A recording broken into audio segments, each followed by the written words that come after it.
Hi! In front of me is OPPO Find X3 Lite, and today I would like to show you how you can set up an alarm clock on this smartphone. First of all, you need to find clock and tap on it. Then click on Agree and Continue, choose Allow and tap on Alarm over here at the top left corner if it's not already on.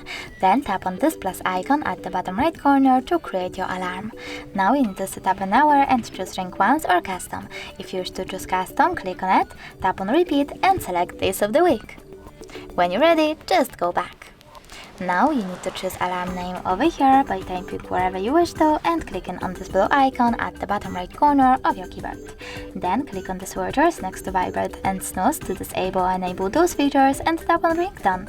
Over here select Allow and pick one of those melodies as the alarm sound by tapping on the best one for you and going back. But you can also choose Select from Files, pick music from your smartphone and go back as well. Now save your alarm by tapping on the top right corner, and as you can see, mine was successfully added. You can turn it off completely by tapping on the switcher next to it and picking one of those options, and turn it back on by tapping on the same switcher. You can also delete your alarm by holding it, clicking on the delete icon at the bottom and confirming your choice in the pop-up. Thanks so much for watching. If you enjoyed this video, leave a like, comment and subscribe. Bye!